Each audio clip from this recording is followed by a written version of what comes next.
Orient bell tiles studio से आप देख रहे हैं एबीपी न्यूज।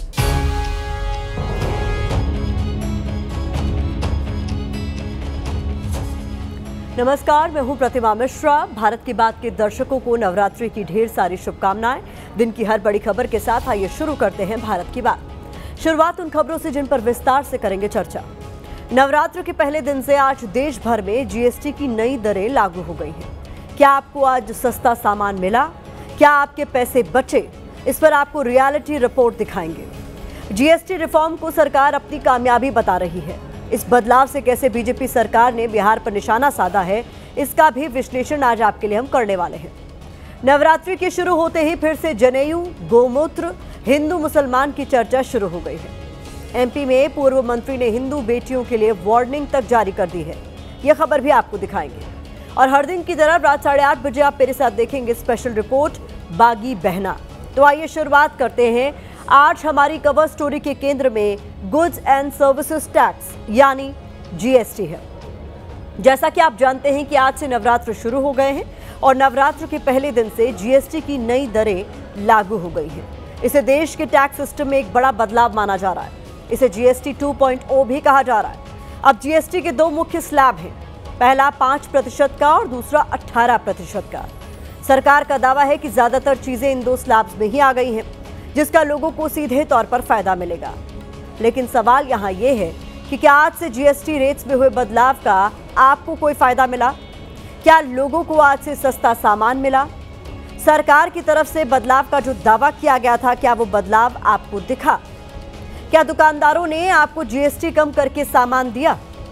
भारत की बात आपका शो है, जनता से जुड़ा हुआ शो है, इसलिए हमने आज जीएसटी में हुए बदलाव पर देश भर में रियलिटी चेक किया। हमारे संवाददाता सड़क से लेकर मॉल तक, रेस्टोरेंट से लेकर रेलवे स्टेशन तक गए, दुकानों पर भी गए और लोगों से बात की। हमारे इस ऑपरेशन जीएसटी 2.0 में क्या दिखा, पहले उस पर आपको एक रिपोर्ट दिखाते हैं, फिर इस खबर को आगे विस्तार देंगे।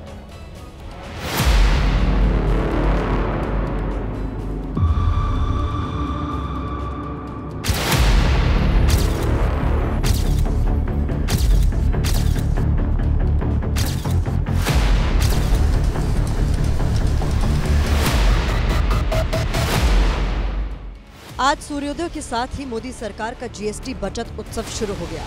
बचत उत्सव यानी जनता की जेब में पैसा बचेगा, जनता को सस्ता सामान मिलेगा, जनता को महंगाई से कुछ राहत मिलेगी। लेकिन क्या वाकई ऐसा हुआ? इसी को जानने के लिए हमने दिल्ली टू मुंबई और Haryana to Rajasthan reality check किया। संवाददाता मृत्युंजय सिंह मुंबई के स्मार्ट बाजार पहुंचे, खुफिया कैमरे से पड़ताल की, लेकिन यहाँ न तो कर्मचारियों को जीएसटी की नई दरों की जानकारी थी, न नए प्राइस टैग दिखे।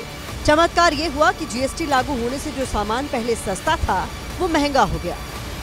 नहीं, जीएसटी जो नया ऑफर आया है, से नया लागू हुआ है, उससे कम होगा ना? नहीं, अभी नहीं आया है। तो कोई आप लोगों को कोई सूचना नहीं आई अभी तक जो प्राइस चल रहा था वही चलेगा। जो जूते कल 2000 के थे वो आज भी 2000 के ही हैं। ये सस्ता होगा, वो सस्ता होगा, कम से कम यहाँ तो कुछ ऐसा नहीं दिखा। जो एमआरपी लिखा है वही प्राइस है क्या? एमआरपी के ऊपर डिस्काउंट है सर। नहीं, ये डिस्काउंट है स्मार्ट बाजार का, यहाँ का हो गया ना? ये जो जीएसटी कम हुआ है उससे फर्क पड़ा है? नहीं, जीएसटी से कोई वो नहीं कर रहा। जीएसटी से कुछ नहीं है। कम तो हो गया ना, अभी तो काफी कम हो गया, आपने सुना होगा आज से। नहीं सर, आज से। इसके बाद हम मुंबई के कोलाबा के एक मेडिकल स्टोर पहुंचे। सरकार का दावा है कि दवाइयों के दाम कम होने से राहत मिलेगी, लेकिन यहाँ भी दवाएं पुराने रेट पर ही बेची जा रही हैं। यानी न इलेक्ट्रॉनिक आइटम के रेट में बदलाव हुआ है और न ही दवाइयों की प्राइस में अंतर दिखा है। नया जीएसटी आज से चालू है ना, तो कुछ प्रोडक्ट सस्ता हुआ है या फिर वही पुरानी रेट? कितना टाइम लगता है? फिर भी 15-20 दिन लगेगा। मेडिकल स्टोर के बाद हमने बुक स्टॉल का रुख किया। यहाँ भी रेट लिस्ट में कोई बदलाव नहीं दिखा। बुक स्टॉल के मालिक ने ये जरूर माना कि जीएसटी कम तो हुआ है, लेकिन उन्हें कोई नोटिफिकेशन नहीं आया। पेंसिल बुक वीक है, वो आज से थोड़ा कम में मिलेगा या फिर? एक्चुअली 22 तारीख से बोला है, लेकिन अभी तक नोटिस नहीं आया है। 0% है जीएसटी उसमें। ओके, तो सस्ता हो जाएगा? एमआरपी बढ़ जाएगा कि कम होगा, वो अभी तक हमको कुछ नोटिफिकेशन आया नहीं अभी तक। दिल्ली से ही 15 अगस्त को जीएसटी कम करने की बात कही गई थी, तो हमने नई दिल्ली रेलवे स्टेशन का रुख किया। यहाँ बड़ा बड़ा रेल नीर का नया दाम 14 रुपए लिखा है, लेकिन हकीकत कुछ और ही है। और हकीकत यह है कि पानी के रेट में कोई बदलाव नहीं हुआ है।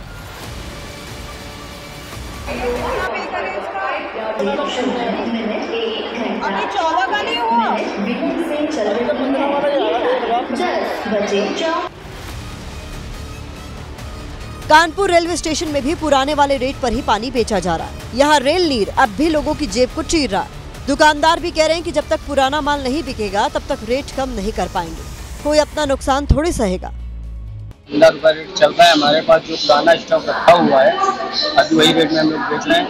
पैसेंजर की कंप्लेंट भी आ रही है, स्टोरों से भी आ रही है, मगर हमारी बात कंपनी में चल रही है। 1-2 दिन में प्रोवाइड हो जाएगा तो उसी रेट में। अब चंडीगढ़ की ही तस्वीर देख लीजिए। यहाँ वेरका का 100 ग्राम मक्खन 62 रुपए में ही बिक रहा है, जबकि जीएसटी कम होने के बाद इसका दाम 58 रुपए होना चाहिए था। 62 का ही है ना? हाँ जी, कम नहीं हुआ इसका रेट? अभी रेट कुछ भी नहीं कम हुआ। अच्छा, अभी तो हुआ नहीं कुछ भी, जो होगा तो 4 टकरा हो गए। जयपुर में भी रेट जस के तस है। बटर हो या घी, सबके दाम पुराने वाले ही हैं। बटर दे दीजिए 100 ग्राम। कितने का भैया? 62। अरे कम हो गया रेट। किसने बोला? अरे कल मोदी जी ने बोला सब रेट कम हो गए, अखबारों में दिया हुआ है 5 रुपए कम हो गए। माल आएगा तभी तो। हाँ अभी आएगा तभी तो। क्या आएगा कंपनी? अरे उन्होंने तो आज कहा कि जो है नवरात्र में सूर्योदय के वक्त से हम आपको तोहफा दे रहे हैं। महंगा खरीदोगे तो सस्ता दे दें। मुंबई से दिल्ली, फरीदाबाद से चंडीगढ़, जीएसटी की नई दरों से यहां जनता को कोई फायदा होता हुआ नहीं दिखा। कहीं दुकानदार पुराने रेट पर ही सामान बेच रहे हैं, कहीं अपनी मजबूरी जता रहे हैं। जीएसटी में सुधार का मकसद टैक्स की दरों को आसान बनाना, खरीदारी बढ़ाना और महंगाई को कम करना है। लेकिन पहले दिन हमारे कैमरे में जो तस्वीरें रिकॉर्ड हुई वो दावों पर सवाल उठा रही हैं। 15 अगस्त को पीएम मोदी के जीएसटी सुधार के वादे के बाद 3 और 4 सितंबर को वित्त मंत्री ने जीएसटी काउंसिल की बैठक की थी।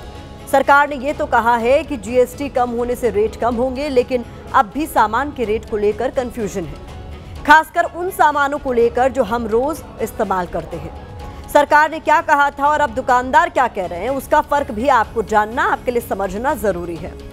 सरकार का दावा है कि 400 से ज्यादा आइटम्स के जीएसटी रेट्स में कटौती की गई है, लेकिन दुकानदार कह रहे हैं कि हमारे पास रेट कम होने का कोई नोटिफिकेशन नहीं आया है। सरकार ने कहा है कि ज्यादा जरूरी चीजों पर 5% टैक्स ही लगेगा, जिससे सामान सस्ता होगा, लेकिन दुकानदार कह रहे हैं कि वो पुराने दामों पर ही सामान बेच रहे हैं। जब नया सामान आएगा तब रेट कम करेंगे। सरकार ने कहा कि नई व्यवस्था से ग्राहकों के साथ साथ कारोबारियों को भी आसानी होगी, लेकिन दुकानदार कह रहे हैं कि हमने महंगा सामान खरीदा है, उसे अब जीएसटी कम होने पर सस्ता कैसे बेच दें। सरकार ने इसे जनता के लिए दिवाली का तोहफा बताया है। आज प्रधानमंत्री नरेंद्र मोदी ने अरुणाचल प्रदेश के ईटानगर में एक बार फिर जीएसटी का जिक्र किया। आज से जीएसटी को भी हमने सिर्फ 2 स्लैब तक सीमित कर दिया है, 5% और 18%। बहुत सारी चीजें अब टैक्स फ्री हो गई है। बाकी सामान पर भी टैक्स बहुत कम हो गया है। आप आराम से अब अपना नया घर बना सकते हैं। कोई स्कूटर, बाइक खरीदना है, बाहर खाना पीने के लिए जाना है, कहीं घूमने फिरने जाना है, ये सब पहले से सस्ते हो गए हैं। ये जीएसटी बचत उत्सव आपके लिए बहुत यादगार बनने वाला है। सरकार ने जीएसटी में हुए बदलाव को आजाद भारत का सबसे बड़ा रिफॉर्म कहा है, लेकिन पहले दिन ग्राहक उलझे से दिखे। दुकानदार भी पुराने रेट पर ही सामान बेचते दिखे। हालांकि आज दुकानों पर कई जगह नई प्राइस लिस्ट भी लगी दिखी, जिसमें उस सामान का जिक्र है जो अब सस्ते हो गए हैं। पनीर ले रहे हैं जैसे, उस पर रेट कम है, और हम बाकी सब्जी वगैरह ले रहे हैं, इस पर भी रेट कम है। अभी जीएसटी में जो लॉड्जिंग इंडस्ट्री है ना, उसको थोड़ा फ़ायदा हो गया। जो लॉड्जिंग में 1000 रुपीज़ रेंट रहते हैं ना, उसमें 12% जीएसटी था, वो अभी जो 5% हो गया, वो बहुत प्रॉफिट हो गया। आज से अगर हम इसको बेचेंगे तो हमको घाटा लग जाएगा, क्योंकि हम तो पुराने रेट पर खरीदे हुए हैं, महंगा खरीदे हुए हैं। तो यहाँ पे थोड़ी सी मुश्किलें आ सकती हैं लोगों को, तो इसको भी ध्यान में रखा जाए। ग्राहक भी पैनिक ना हो कि आज से जो टैक्स कम हुआ है तो हमें आज से ही सस्ता दीजिए, उनको भी समझना होगा। तो उनका इफेक्ट तो पड़ेगा ही। देखो जनरल सी बात है, जब चीज़ें सस्ती होंगी तो लोगों को प्रसन्नता होती है इस चीज़ को देखते हुए। कोई ऐसा इंसान है कि एक चीज़ नहीं खरीद पा रहा तो इस चीज़ को वो भी खरीदेगा। केंद्र सरकार ने जीएसटी वाला दांव ऐसे समय पर चला है जब बिहार में विधानसभा चुनाव होने वाले हैं। माना जा रहा है कि इसका असर बिहार चुनाव में दिखेगा। अब सवाल है कि क्या जीएसटी रिफॉर्म चुनावी हथियार साबित होगा? क्या इससे बिहार में एनडीए को फायदा मिलेगा? क्या बिहार चुनाव से पहले जीएसटी बदलाव सरकार की सोची समझी रणनीति है? अब तक महंगाई विपक्ष का सबसे बड़ा हथियार रही है। राहुल गांधी से लेकर विपक्ष के हर नेता ने महंगाई पर केंद्र सरकार को घेरा है। विपक्ष अब जीएसटी रिफॉर्म को भी सवालों के कटघरे में खड़ा कर रहा है। माननीय प्रधानमंत्री जी का बहुत अभिनंदन। आज नवरात्रा शुरुआत है, आज से इसका आरंभ है। तो ये मोदी जी की सरकार सबका साथ सबके विकास। मोदी जी तो मुंह खोलते हैं तो सबको लगता है मास्टर स्ट्रोक हो गया, मुंह बंद करते हैं तब हमें लगता है मास्टर स्ट्रोक हो गया। लेकिन आज जो उन्होंने कहा उसमें नया क्या? बाजार में एक मजबूती आएगी और स्वाभाविक रूप से खपत बढ़ेगी तो प्रोडक्शन भी बढ़ाना पड़ेगा, नए रोजगार का सृजन भी इसके साथ होगा। जीएसटी कम होने के बाद भी महंगाई कम नहीं हुई है। जीएसटी में इतने संशोधन हुए, इतने कानून में कभी संशोधन नहीं हुए। सरकार में भेदभाव हो रहा है, अन्याय हो रहा है। कि जो टैक्स में रिडक्शन हुआ है वह उपभोक्ता तक, कंज्यूमर तक पहुँचे। और दूसरा, आपके दुकान में स्वदेशी सामान बिके। और स्वदेशी सामान वो है जिसमें भारत के नौजवान का पसीना लगा है। इसे बढ़ाया किसने था? 8 साल तक बढ़ाकर देश पर बोझ कौन बना रहा? कल आपको राष्ट्र से माफी मांगनी चाहिए थी। पहले से ही कांग्रेस और विपक्ष कह रहा था कि ये एक स्लैब में होना चाहिए, 1 नेशन 1 टैक्स।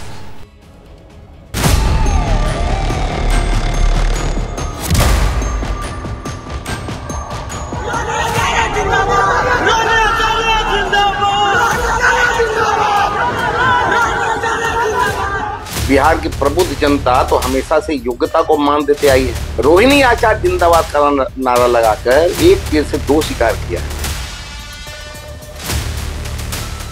तो उनकी बेटी उनके बनाए हुए इमारत को बचाना चाहती है कि बाहर के कुछ लोग उसके पिता की मेहनत को खाने पे तुले हुए हैं, खत्म करने पे तुले हुए हैं। तो उसने एक एक्शन लिया है। परिवार के हर उस आदमी को अनफ्रेंड कर दिया है अपने ट्विटर अकाउंट से, एक्स अकाउंट से, जो उसके हिसाब से राष्ट्रीय जनता दल के हितैषी नहीं।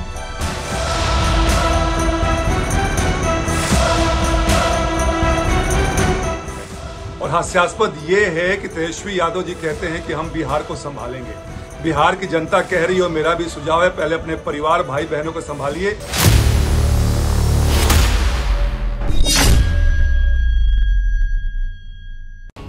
बिहार चुनाव सिर पर है। बहुत जल्द चुनाव की तारीखों का ऐलान होने वाला है। तेजस्वी यादव बिहार में ताजपोशी के लिए एड़ी चोटी का जोर लगाए हुए हैं, लेकिन परिवार में ही बगावत का नया चैप्टर खुल गया है। बड़े भाई तेज प्रताप यादव के बाद बहन रोहिणी आचार्य बागी हो गई है। लालू परिवार में विद्रोह की गूंज इतनी तेज है कि विरोधी रोहिणी की तारीफ करते हुए तेजस्वी यादव पर हमले कर रहे हैं और उन्हें बिहार से पहले परिवार संभालने की नसीहत भी दे रहे हैं। अब हुआ क्या?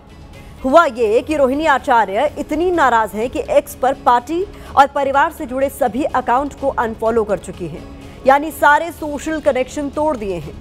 रोहिणी लगातार एक्स पर अपना गुस्सा जाहिर कर रही थी और उनके इस कदम ने बता दिया है कि पार्टी में उनकी बिल्कुल भी सुनी नहीं जा रही है। विवाद के केंद्र में है तेजस्वी यादव के बेहद करीबी माने जाने वाले संजय यादव। कहा जा रहा है कि संजय यादव तेजस्वी की वो छाया बने हुए हैं जिसे भेद कर कोई उन तक पहुंच नहीं सकता। और आज भारत की बात में हम आपको लालू परिवार के विद्रोह कांड की पूरी कहानी दिखाने जा रहे हैं।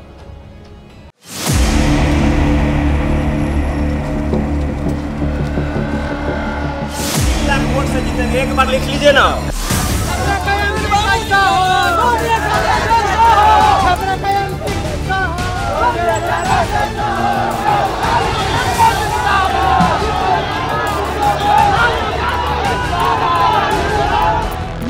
यादव की शहजादी जो सिंगापुर से आई थी और पार्टी ने उसे बिहार की सारण लोकसभा सीट से लॉन्च किया था।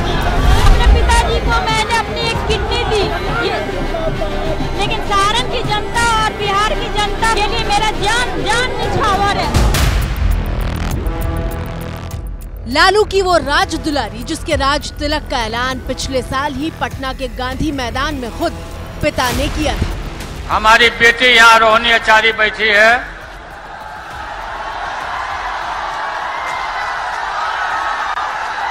अपना किडनी हमको दान दे दी, जीवन दान कर दिया।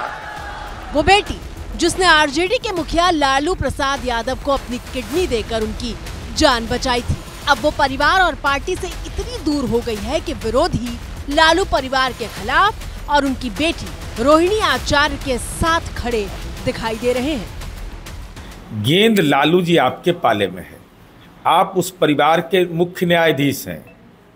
आपको फैसला करना है कि क्या आपकी बेटी की मनः पीड़ा, आंतरिक पीड़ा, अपने भाई के लिए परेशानी और कौन वो गुनाहगार है, यह भी तय करने का अधिकार आपको है, पारिवारिक मुखिया होने के नाते भी और पार्टी के मुखिया होने नाते भी। और परिवारवादी राजनीति में यही छल कपट का खेल चलता रहता है। भैया ये राजनीति है जिसकी गोटी जहां सटीक बैठती है वो उसी तरफ दिखाई देने लगता है। लेकिन रोहिणी आचार्य की बगावत क्यों और किसके खिलाफ है ये समझना बेहद जरूरी हो जाता है। इन दो हिस्सों में रोहिणी की नाराजगी है। रोहिणी आचार्य जो पहले 200 से ज्यादा लोगों को फॉलो कर रही थी, 200 के बाद ये संख्या शनिवार सुबह 61 हुई और शाम होते होते तो 3 लोगों पर सिमट गई। जिन लोगों को रोहिणी ने अनफॉलो किया उसमें भाई तेजस्वी यादव और पिता लालू यादव से लेकर परिवार और पार्टी का ऑफिशियल हैंडल शामिल है। जहाँ पे बड़ी बहन सिंगापुर में बैठ के नसीहत दे रही है, छोटा भाई बड़े को ज्ञान बांट रहा है, बड़ा भाई किसी और को जयचंद बता रहा है। लुबेल लुबाब ये है कि भाई बहनों के अति महत्वाकांक्षा ने इस परिवार को विखंडन की तरफ धकेल दिया है। सवाल यह है कि रोहिणी आचार्य इतनी नाराज क्यों है? तो जवाब सुनिए। रोहिणी के बगावत के केंद्र में है संजय यादव। वो संजय यादव जो न सिर्फ राज्यसभा सांसद हैं बल्कि तेजस्वी के राजनीतिक सलाहकार भी हैं। बिहार के लोग जान रहे हैं कि बिहार लोकतंत्र की जननी है और लोकतंत्र का अस्तित्व बचाने की यह लड़ाई है। तेजस्वी यादव अपनी बिहार अधिकार यात्रा पर निकले हुए थे और यात्रा के दौरान संजय यादव की ये तस्वीर वायरल हो गई। इस तस्वीर में संजय यादव बिहार अधिकार यात्रा के रथ में ठीक उसी जगह पर बैठे हुए थे जहां तेजस्वी यादव को बैठना चाहिए था। ये वो जगह है जहां बैठकर तेजस्वी कई इंटरव्यू भी दे चुके हैं। दिन हो, रात हो, बारिश हो, कीचड़ हो, धूप हो, बिना इसकी परवाह किए हुए लोग जो है इस यात्रा में शामिल हो रहे हैं। लालू परिवार के समर्थक आलोक कुमार ने सोशल मीडिया पर लिखा, फ्रंट सीट सदैव शीर्ष के नेता और नेतृत्वकर्ता के लिए होती है और उनकी गैर मौजूदगी में किसी को सीट पर बैठना नहीं चाहिए। अगर कोई अपने को सीट से भी ऊपर समझ रहा है तो अलग बात है। और इसके आगे आलोक कुमार बिना संजय यादव का नाम लिए काफी भला बुरा भी लिखते हैं। गुरुवार को यानी 4 दिन पहले आलोक कुमार की फेसबुक पोस्ट को लालू यादव की बेटी रोहिणी ने रीपोस्ट किया था। इसका मतलब साफ था कि संजय यादव को लेकर कही गई बातों से वो सहमत थी। लेकिन सवाल यह है कि संजय यादव आखिर हैं कौन? उनका पार्टी और तेजस्वी के लिए कद कितना बड़ा है कि परिवार ही पीछे छूट गया है। इतना पीछे कि अपने ही सगे भाई बहन की आवाज तेजस्वी के कानों तक नहीं पहुंच पा रही। और कहा जा रहा है कि इसीलिए तेज प्रताप यादव से लेकर रोहिणी आचार्य तक बगावत की बाजी खेल रहे हैं।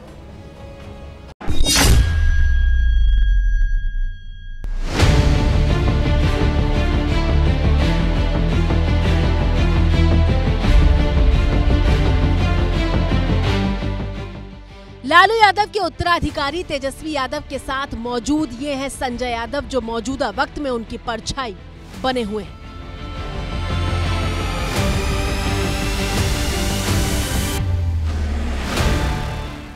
संजय यादव वो नाम है जो राजनीतिक गलियारे में तेजस्वी यादव का साया कहे जा रहे हैं। संजय यादव जी एक अच्छे रणनीतिकार हैं, जिसका लाभ पिछले विधानसभा चुनाव में भी आरजेडी और तेजस्वी जी को मिला, परंतु संजय यादव जी का इस्तेमाल कैसे और कहां करना है, ये उस दल के सबसे सर्वमान्य नेता इन दिनों तेजस्वी यादव जी वो निर्णय लेंगे। और यही संजय यादव लालू परिवार में बगावत के खलनायक बने हुए हैं। आपने हाल ही फिलहाल में न्यूज देखा होगा या अखबार के माध्यम से देखा होगा, कौन किसका कुर्सी हथियाना चाहता है। हम जयचंदो का नाम नहीं लेना चाहते हैं, क्योंकि मुर्दा को नाम लेंगे तो जिंदा हो जाएगा। तो इसीलिए ये सोचना आपको है। दरअसल लालू प्रसाद यादव आरजेडी के वो नेता रहे हैं जिनसे मिलना पहले भी आसान था और आज भी मुश्किल नहीं है, लेकिन कहा जाता है कि बिहार विधानसभा में नेता विपक्ष तेजस्वी यादव तक पहुंचने के लिए संजय यादव से होकर गुजरना ही पड़ता है। संजय यादव वैसे तो पर्दे के पीछे रहकर काम करते हैं, लेकिन बिना संजय की सलाह लिए तेजस्वी कोई भी छोटा या बड़ा फैसला नहीं करते। संजय यादव को लेकर लालू परिवार में विद्रोह के सुर पहले से उठते रहे हैं। लोकसभा चुनाव के समय मीसा भारती घर छोड़कर निकल गई थी, यह हम लोगों को याद है, होटल में रहने लगी थी। तेज प्रताप यादव जो कि तेजस्वी के बड़े भाई हैं, वो जयचंद किसको कहते हैं ये किसी से छुपा हुआ नहीं है। बावजूद इसके संजय यादव राज्यसभा तक गए और संजय यादव का कद पार्टी में हर किसी नेता से बड़ा होते जा रहा है। संजय यादव हरियाणा के महेंद्रगढ़ जिले के नांगल सरोही गांव के रहने वाले हैं। जानकारों के मुताबिक क्रिकेट मैदान पर ही प्रैक्टिस के वक्त तेजस्वी और संजय यादव की दोस्ती हुई थी। 2013 में चारा घोटाले में लालू यादव के जेल जाने के बाद राबड़ी देवी ने तेजस्वी को दिल्ली से वापस बुलाया, तो तेजस्वी ने अपने खास दोस्त संजय यादव को भी बिहार बुला लिया था। संजय यादव कंप्यूटर साइंस में पोस्ट ग्रेजुएट हैं। माना जाता है कि आरजेडी को लालू प्रसाद यादव की पहचान से बाहर निकालकर एक नई पहचान दिलाने की कोशिश में संजय यादव की बड़ी भूमिका है। 2024 में जब तेजस्वी यादव ने उन्हें राज्यसभा भेजा तो हर कोई चौंक गया था। कहा तो यहां तक जाता है कि संजय को राज्यसभा भेजने वाले तेजस्वी के फैसले का बड़ी बहन मीसा भारती ने भी विरोध किया था। और अब ताजा स्थिति यह है कि संजय यादव को आरजेडी का सबसे बड़ा रणनीतिकार और तेजस्वी का सबसे करीबी सलाहकार माना जाता है। अभी तो पहली नाराजगी के रूप में रोहिणी आचार्य का आया है। इसके अलावा जैसे बहुत सारे लोग हैं, जिस प्रकार से तेजस्वी यादव को संजय यादव ने अपने गिरफ्त में लिया है, सारे चीज उनके कहने के अनुसार होता है।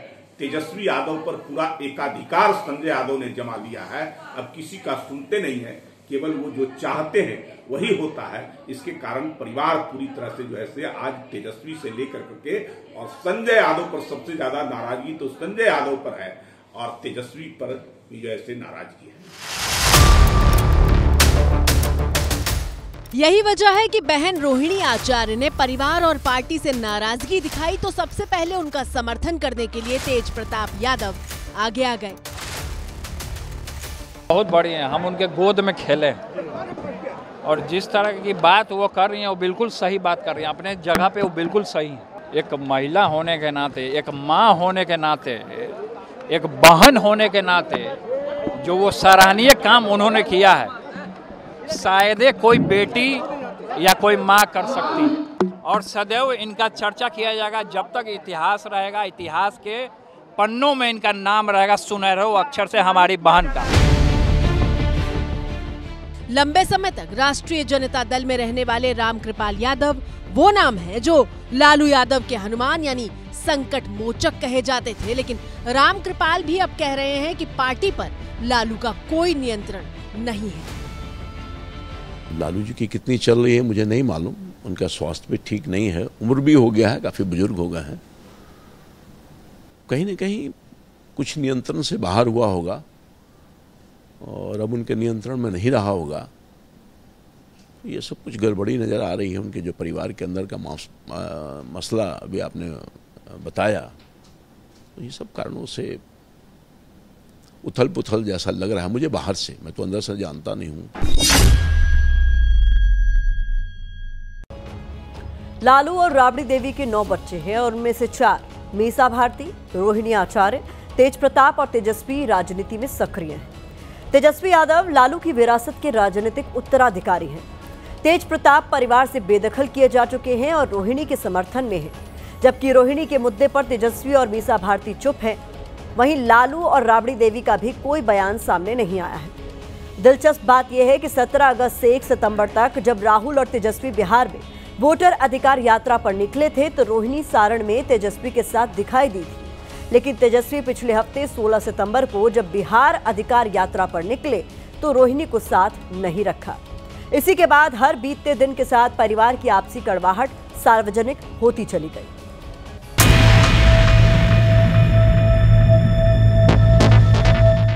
गुरुवार को संजय यादव पर प्रतिक्रिया देने के बाद शुक्रवार को रोहिणी आचार्य ने ये वीडियो एक्स पर शेयर करते हुए लिखा, जो जान हथेली पर रखते हुए बड़ी से बड़ी कुर्बानी देने का जज्बा रखते हैं, बेखौफी, बेबाकी और खुददारी तो उनके लहू में बहती है। तस्वीरें करीब 2.5 साल पहले दिसंबर 2022 की हैं, जब लालू यादव की तबीयत बहुत ज्यादा खराब थी और किडनी ट्रांसप्लांट की जरूरत पड़ी तो सिंगापुर के अस्पताल में रोहिणी आचार्य ने पिता को किडनी दी थी। सुने ना आप, नहीं ना, हम सारण की बेटी हैं, सारण की बहन, आप सारण की समस्या से हमसे पूछिए अभी। हाँ, अब आप आगे जो जिम्मेदारी आप लोग दीजिएगा देश का, तब देश का सवाल कीजिएगा।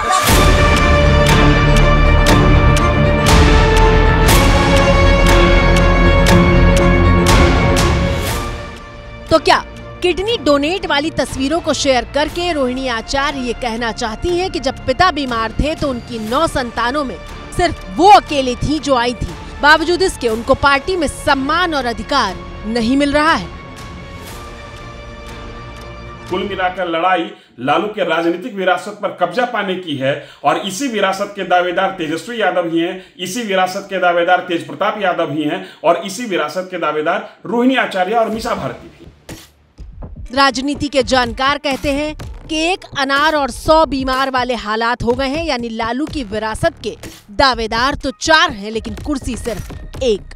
हालांकि रोहिणी ने शुक्रवार को कह दिया था कि उन्हें किसी पद की लालसा नहीं है। रोहिणी ने एक्स पर लिखा था, मैंने एक बेटी और बहन के तौर पर अपना कर्तव्य एवं धर्म निभाया है और आगे भी निभाती रहूंगी। मुझे किसी पद की लालसा नहीं है और न मेरी कोई राजनीतिक महत्वाकांक्षा है। मेरे लिए मेरा आत्मसम्मान सर्वोपरि है। रोहिणी आचार्य ने जो शब्द लिखे उन पर गौर कीजिएगा। उन्होंने ये तो कहा कि कोई पद नहीं चाहिए, लेकिन ये भी साफ है कि कुछ तो ऐसा हुआ है जिससे उनके सम्मान को ठेस पहुंची है। जाहिर तौर पर तेजस्वी और आरजेडी के लिए रोहिणी आचार्य की नाराजगी अच्छी खबर नहीं है और इसकी मिसाल रविवार को उस वक्त मिली जब तेजस्वी यादव के काफिले को रोककर आरजेडी के कार्यकर्ताओं ने रोहिणी जिंदाबाद के नारे लगाए।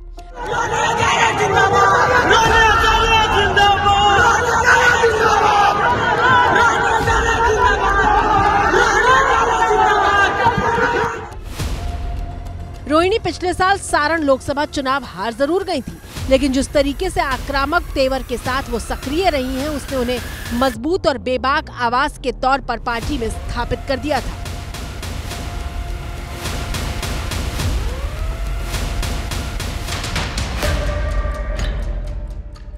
यहाँ तक कि अनुष्का यादव से प्रेम प्रसंग के सामने आने के बाद भाई तेज प्रताप यादव को लालू यादव ने पार्टी और परिवार से बाहर निकाल दिया है। बावजूद इसके जब भी रोहिणी को सही लगा उन्होंने तेज प्रताप का समर्थन किया।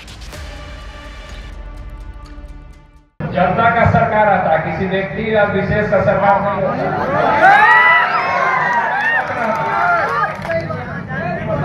जो घमंड में रहेगा वो जल्दी गिरेगा।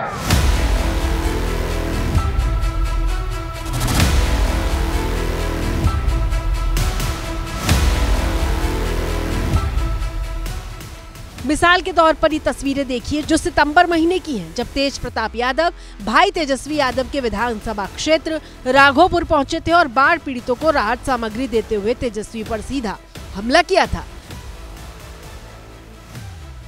आप शांत रहिए, कैसे बांटना है हम बांट रहे हैं, सरकार मदद नहीं कर रहा लेकिन हम आपको दे रहे हैं, ठीक है। सरकार आपका फेल, विधायक की फेल है, नाच रहा है। ये वीडियो जब तेज प्रताप ने शेयर किया तो रोहिणी आचार्य ने भी अपने फेसबुक पर शेयर करके उनका समर्थन किया था। इस रिपोर्ट पे अगर हम तेजस्वी यादव और रोहिणी के बीच कैसी केमिस्ट्री रही है ये नहीं बताएंगे तो बात पूरी नहीं होगी। आपको ये तस्वीरें जरूर याद होंगी जब पटना के मरीन ड्राइव पर तेजस्वी यादव का डांस करने वाला वीडियो वायरल हुआ था और बिहार की राजनीति का सेंटर बन गया था। दरअसल जिस रात ये वीडियो बनाया गया उसी दिन रोहिणी आचार्य का बेटा और तेजस्वी यादव का भांजा सिंगापुर से आया था और अपने मामा से ड्राइव के लिए चलने को कहा था। जिस वक्त ये वीडियो बनाया जा रहा था बहन रोहिणी आचार्य भी वहां मौजूद थी। साफ है कि रिश्तों में सौहार्द की कमी नहीं थी, लेकिन राजनीति बहुत कुछ बदल देती है। अब सवाल यह है कि क्या रोहिणी आचार्य पार्टी और परिवार में अपनी अनदेखी से इतनी आहत हैं कि वो आरजेडी भी छोड़ देंगी। फिलहाल वो पटना से दूर इन दिनों परिवार के साथ सिंगापुर में है। तो इसी के साथ भारत की बात में मुझे दीजिए इजाजत। कल रात 8 बजे आप सभी से फिर होगी मुलाकात।